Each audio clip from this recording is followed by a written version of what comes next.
أعوذ بالله من الشيطان الرجيم بسم الله الرحمن الرحيم رب اشرح لي صدري ويسر لي أمري واحلل عقدة من لساني يفقهوا قولي اللهم إنك عفو كريم تحب العفو فاعف عني اللهم فقهنا في الدين اللهم صل على محمد وعلى آل محمد السلام عليكم ورحمة الله وبركاته۔ آج ہم انشاءاللہ اس لیکچر میں قرآن پاک کا مختصر تعارف کور کریں گے انشاءاللہ۔ یہ قرآن لوح محفوظ میں اللہ کے پاس اسی ترتیب میں ہے جو ہمارے پاس ہے، اور اس کی مصدقہ کاپی ہمارے پاس ہے جو لوح محفوظ میں اصل قرآن پاک ہے۔ اس پر اللہ پاک کے مقرب فرشتے نگران ہیں۔ آج بھی لفظ بہ لفظ ویسے ہی محفوظ ہے جیسے اللہ پاک نے نازل فرمایا، اور قیامت تک یعنی ہمیشہ محفوظ رہے گا، کیونکہ اللہ نے اس کی حفاظت کا ذمہ خود لیا ہے۔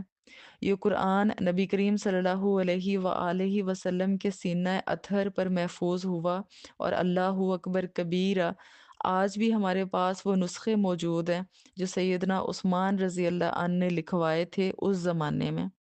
اور آج بڑا آسان طریقہ ہے کہ آپ کاربن ڈیٹنگ کے ذریعے سے کسی بھی چیز کی لائف معلوم کر سکتے ہیں کہ یہ چیز کتنی پرانی ہے۔ پچھلے دنوں برمنگم میوزیم میں ایک قرآن کا نسخہ ملا۔ اس میں سورۃ طٰہٰ اور بعض دوسری آیات کے کچھ صفحات ملے تھے، بھیڑ کی کھال کے اوپر لکھے ہوئے تھے، اور یہ BBC کی رپورٹ ہے، کسی مسلمان کی بنائی ہوئی نہیں، اور اس میوزیم کا انچارج بھی غیر مسلم ہے۔ تو اس نسخے کی کاربن ڈیٹنگ جب کروائی گئی تو پتہ چلا کہ وہ سیدنا عثمان رضی اللہ عنہ کے زمانے کا قرآن ہے، اور اللہ نے ایسی حفاظت لی ہے کہ ایک قرآن پاک کا نسخہ جو حضرت عثمان رضی اللہ عنہ تلاوت کر رہے تھے، اس نسخے کے اوپر ان کے خون کے قطرے گرے جب ان کو شہید کیا گیا۔ وہ آیات سورۃ بقرہ کی ترجمہ، ان کے مقابلے میں اللہ تمہیں کافی ہے۔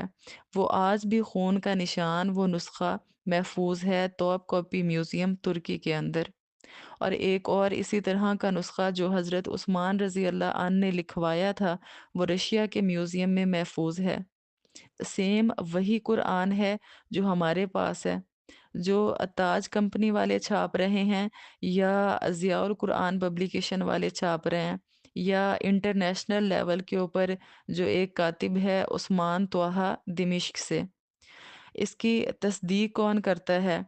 آپ نے قرآن کے اینڈ پہ یہ دیکھا ہوگا، 3-4 حفاظ نے لکھا ہوتا ہے کہ اس قرآن کو ہم نے لفظ بہ لفظ پڑھا ہے، اس میں کوئی غلطی نہیں۔ حفاظ کہاں سے پڑھتے ہیں؟ اپنی یادداشت سے۔ قرآن پاک اللہ تعالیٰ نے عملی تواتر سے حفاظ کے ذریعے محفوظ کیا۔ حفاظ کے سینوں میں محفوظ ہے یہ۔ اس وقت دنیا میں لاکھوں نہیں، ملینز آف پیپل ہیں جن کو یہ کتاب ازبر ہے۔ اللہ پاک نے اس کی حفاظت کی اور اس کو اسٹیبلش بھی کروایا۔ قرآن پاک ہمارے نبی کریم صلی اللہ علیہ وآلہ وسلم نے اپنی مبارک زندگی میں خود لکھوایا تھا۔ اس کی ایک ایک آیت، اس کی صورتوں کی ترتیب، اور کس جگہ پر کون سی آیت مکمل ہوتی ہے، سورۃ فاتحہ سے لے کر سورۃ ناس تک ایک ایک ٹائنی ڈیٹیل محبوب محمد صلی اللہ علیہ وآلہ وسلم نے خود لکھوائی۔ نبی کریم صلی اللہ علیہ وآلہ وسلم وہی لکھواتے تھے، اس کے بعد اس کو کراس چیک کیا جاتا تھا۔ بخاری مسلم میں درجنوں احادیث ہیں اس بارے میں کہ حضور صلی اللہ علیہ وآلہ وسلم لکھواتے تھے، پھر صحابہ سے فرماتے پڑھو، پھر جب کوئی مسٹیک ہوتی، یعنی کہ لکھنے میں اگر کوئی مسٹیک ہوتی تو فوراً اس کو ٹھیک کرواتے تھے۔ قرآن میں آتا ہے کہ نبی کریم صلی اللہ علیہ وآلہ وسلم کو اللہ نے حکم دیا کہ جب قرآن نازل ہو تو آپ اپنی زبان کو تیزی سے حرکت نہ دیں، ہمارے ذمے ہے اس قرآن کو آپ کو یاد کروانا اور اس کا بیان بھی۔ اس بارے میں بخاری میں حدیث ہے کہ عبداللہ ابن عباس کہتے ہیں کہ نبی کریم صلی اللہ علیہ وآلہ وسلم کے سینہ مبارک پہ جب قرآن نازل ہوتا تو آپ صلی اللہ علیہ وآلہ وسلم اپنی مبارک زبان کو تیزی سے حرکت دیتے، یعنی ساتھ-ساتھ رپیٹ کرتے کہ کہیں بھول نہ جائے۔ تو اللہ نے فرمایا کہ آپ بھولیں گے نہیں، یہ ہمارے ذمے ہے قرآن آپ کو یاد کروانا بھی اور اس کی تشریح بھی۔ حتیٰ کہ بخاری میں آتا ہے کہ آپ صلی اللہ علیہ وآلہ وسلم سے ہر سال جبرائیل علیہ السلام دورہ قرآن کیا کرتے تھے۔ جتنا قرآن نازل ہوتا نبی کریم صلی اللہ علیہ وآلہ وسلم جبرائیل علیہ السلام کو سناتے۔ بخاری مسلم میں الفاظ ہیں کہ جب آپ پہ پہلی وحی نازل ہوئی تو فرشتہ انسانی شکل میں آیا اور اس نے نبی کریم صلی اللہ علیہ وآلہ وسلم سے فرمایا اقرأ، پڑھ۔ نبی کریم صلی اللہ علیہ وآلہ وسلم نے فرمایا ما انا بقاری، میں تو پڑھا لکھا نہیں ہوں۔ دوسری بار کہا، تیسری بار کہا، پھر اس نے محمد صلی اللہ علیہ وآلہ وسلم کو سینے سے لگایا اور زور سے بھینچا، پھر فرمایا اقرأ، اور آگے کی وہ 5 آیات پوری نبی کریم صلی اللہ علیہ وآلہ وسلم نے ساتھ ساتھ پڑھی۔ پھر آپ صلی اللہ علیہ وآلہ وسلم واپس گھر آئے، سیدہ خدیجہ رضی اللہ عنہ سے بولے کہ مجھے کمبل اڑوا دیں۔ انہوں نے تسلی دی۔ بخاری مسلم کے الفاظ ہیں کہ حضرت خدیجہ رضی اللہ عنہ نے فرمایا کہ آپ یتیموں کے سر پر دست شفقت فرماتے ہیں، محتاجوں کی حاجت پوری کرتے ہیں، مہمان نوازی کرتے ہیں، جو تنگ دست لوگ ہیں ان کی مدد کرتے ہیں۔ اللہ پاک آپ کو کبھی بے یار و مددگار نہیں چھوڑے گا۔ پھر وہ ورقہ بن نوفل جو کہ ان کے کزن تھے ان کے پاس لے کر گئیں، جو کہ ایک کرسچن تھے اور وہ نابینا بھی تھے۔ ان کے پاس لے کر گئیں۔ انہوں نے جب یہ باتیں سنی تو انہوں نے کہا کہ یہ تو وہی ہے جو حضرت موسیٰ علیہ السلام کے اوپر آئی تھی۔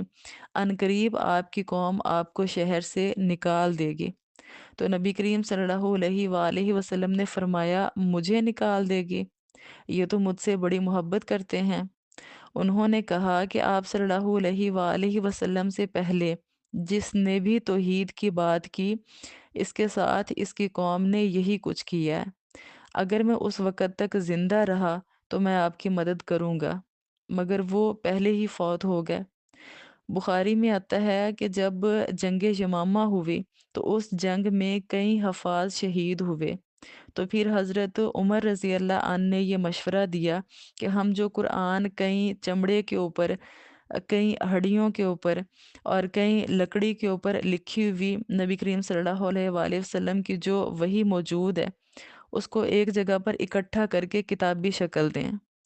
تو حضرت ابو بکر صدیق رضی اللہ عنہ کیونکہ سنت کی پیروی کرنے والے تھے تو ان کا جواب تھا کہ میں وہ کام کیوں کروں جو نبی کریم صلی اللہ علیہ وآلہ وسلم نے خود اپنی مبارک زندگی میں نہیں کیا۔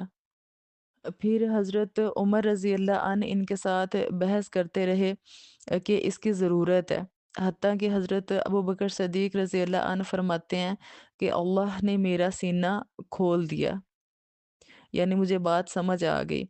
پھر فیصلہ یہ طے پایا کہ زید ابن ثابت جو کہ ایک بہت انٹیلیجنٹ صحابی تھے ان کو بلایا گیا اور ان کے ذمے یہ کام لگایا گیا۔ بخاری شریف میں آتا ہے کہ انہوں نے کہا اگر مجھے ابو بکر صدیق رضی اللہ عنہ یہ ڈیوٹی لگاتے کہ یہ پورا پہاڑ یہاں سے اٹھا کر وہاں پہ شفٹ کر دو تو یہ آسان کام تھا۔ قرآن پاک کی ذمہ داری میرے اوپر لگانا ایک پوری امت کے حوالے سے ایک بہت بڑی ذمہ داری تھی۔ اور پھر قرآن پاک کی قرأت کا جو اختلاف ہے حضرت عثمان رضی اللہ عنہ نے ختم کیا۔